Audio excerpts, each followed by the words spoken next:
Et enfin, ce fut l'apothéose, presque du délire, lorsque, clôturant les travaux si fructueux et pleins d'enseignements de ce séminaire, le chef de l'État, le ministre de la Défense, le secrétaire général de l'Union soudanaise RDA, en un mot, le camarade Modibo Keïta, dans une éblouissante improvisation, lança du haut de la tribune les quelques mots que voici.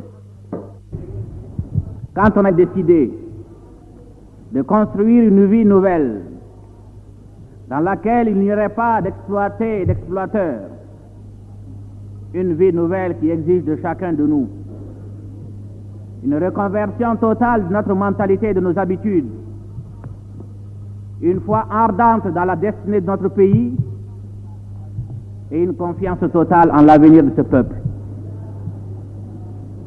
Eh bien, quand on a été amené à de tels choix qui peuvent ne pas rencontrer l'adhésion de ceux-là qui, malgré les réalités de la République du Mali, n'arrivent pas à se défaire de certains complexes, ou surtout de certaines soifs d'accaparement, ou de ceux-là qui, à l'extérieur, voudraient, comme il y a quelques années, continuer à asservir notre peuple, à asservir les peuples africains, qui mettront tout en œuvre pour nous tenir en échec.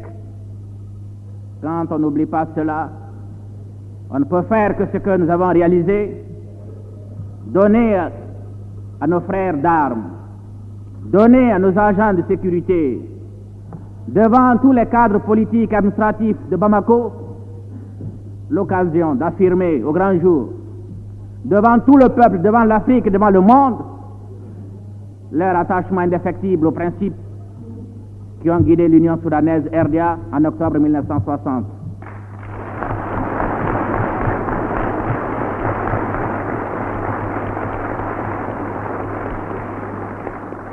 Camarades, vous avez des responsables de par le monde qui peuvent être accrochés au pouvoir pour le pouvoir, qui se demandent si demain je ne sais pas au poste où je me trouve, que ferais-je? Je vous ai déjà dit, je vous le répète, nous qui sommes aujourd'hui à la direction du parti et du gouvernement, nous ne sommes pas des hommes accrochés au pouvoir pour le pouvoir.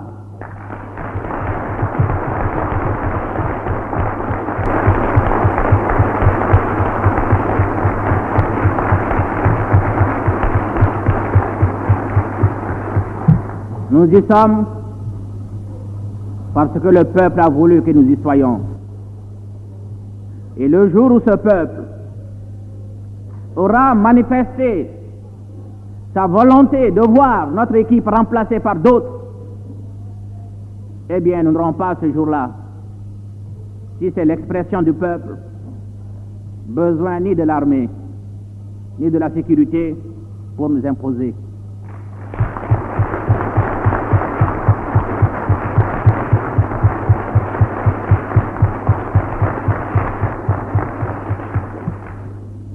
Nous n'avons pas oublié, n'oublierons jamais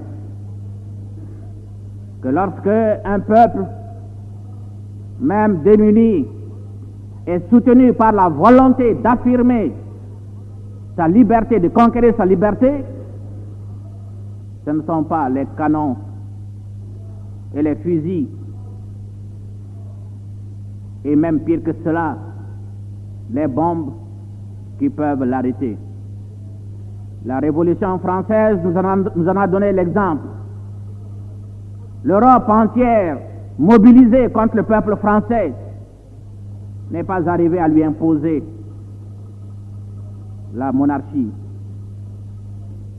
La puissance militaire des troupes coloniales au Vietnam et en Algérie ne sont pas arrivées à bout de la volonté d'indépendance des peuples vietnamiens et algériens.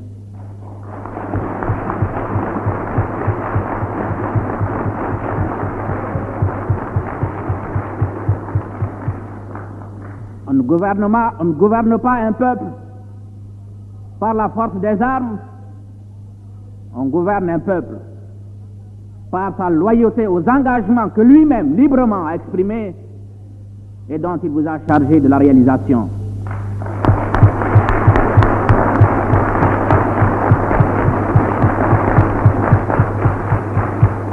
C'est ainsi, camarades, que nous comprenons notre mission. Nous savons à l'heure actuelle que de par l'Afrique et même dans certaines régions du monde, en Amérique et en Asie, on assiste quotidiennement à des coups d'État, hélas quelquefois préparés et exécutés par la junte militaire. Nous, en République du Mali, une seule seconde, la moindre inquiétude n'a effleuré les responsables que nous sommes.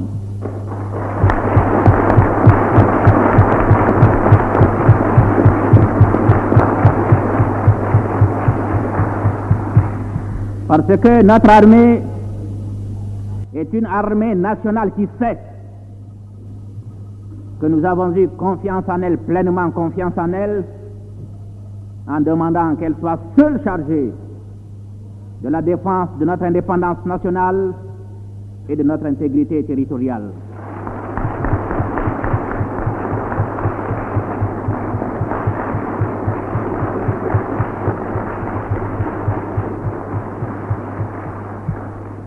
Parce que nous savons aussi qu'on ne peut pas parler d'indépendance nationale, on ne peut pas parler d'armée nationale si à côté de cette armée, dans des casernes, il y a d'autres armées étrangères, parce que l'armée nationale alors est en droit de se demander à quoi est-elle destinée? Est-elle une armée de parade ou alors une véritable armée nationale qui a vocation de défendre l'indépendance nationale et l'intégrité territoriale?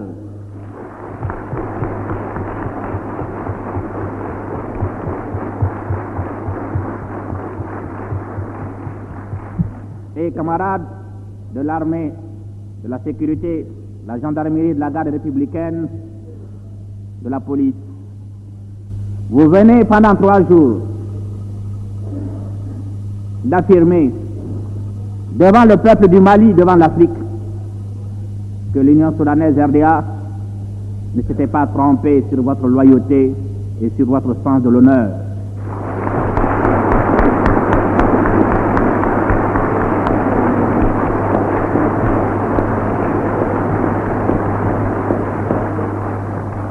Il ne pouvait pas en être autrement, parce que vous êtes des Maliens, et le mot malien signifie bien de choses. Il signifie d'abord le sens de l'honneur, la fidélité au serment, le sens de la dignité, l'amour du prochain et l'acceptation de tous les sacrifices pour que ces sentiments dont je viens de parler, qui animent chacun de nous, deviennent une réalité.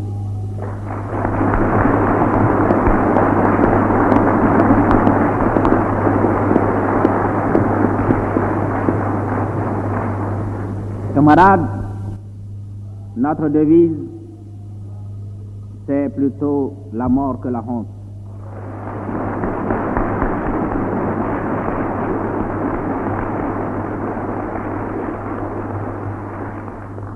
Pour un Malien, parce qu'on peut mourir sans le savoir.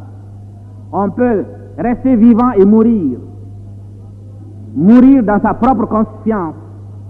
Mourir dans sa propre conscience et mourir dans le mépris de soi-même.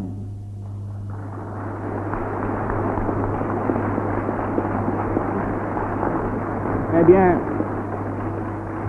pour nous, la honte, c'est de violer un serment.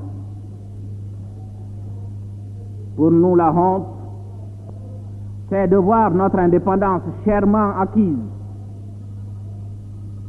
compromise par des Maliens qui auraient perdu de vue les belles vertus qui ont fait la gloire du passé de notre pays et qui demain seront les facteurs déterminants de la renaissance d'un Mali aussi prospère que l'ancien.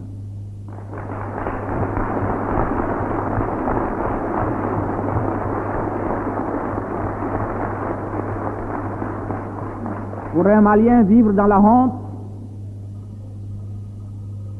c'est aussi manqué à son devoir vis-à-vis de ses frères qui subissent encore le joug étranger, qui sont écrasés par la puissance militaire de certains pays comme le Portugal, l'Afrique du Sud, qui n'ont pas compris que la couleur de la peau ne constitue pas un handicap, mais que ce qui compte pour les hommes, pour tous les hommes, pour l'humanité, c'est ces belles qualités qui font de l'homme, qui ont permis plutôt à l'homme non seulement de domestiquer la nature, mais de s'en servir pour faciliter son existence sur la terre.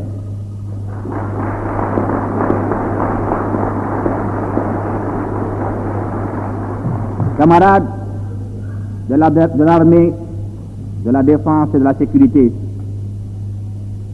vous avez fait serment de fidélité au chef de l'État, secrétaire général de l'Union soudanaise RDA. Vous avez fait le serment de fidélité au bureau politique national. Vous avez fait le serment de fidélité au peuple du Mali, et à travers ce peuple, vous avez fait le serment de fidélité à l'Afrique entière.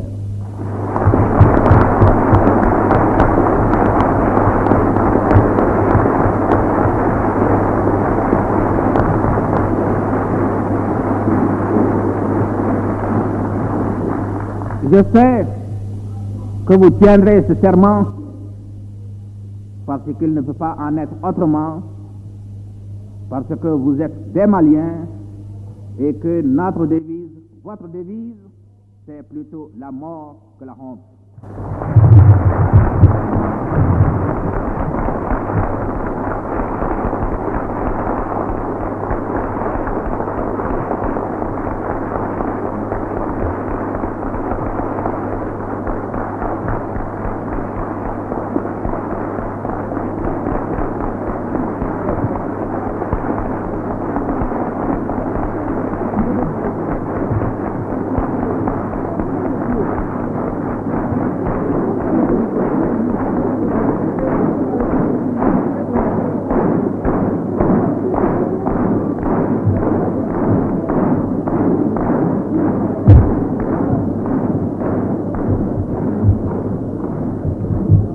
Alors, camarades, je déclare clos le premier séminaire de la défense et de la sécurité. Vous avez donc entendu l'allocution prononcée par le secrétaire général de l'Union soudanaise RDA, le camarade Modibo Keïta, chef de l'État, à l'occasion de la clôture du premier séminaire de la défense et de la sécurité. Et les applaudissements et les cris d'enthousiasme qui ont accueilli cette allocution en disent plus long que tous les discours sur les sentiments de notre armée nationale, révolutionnaire et populaire, et de nos services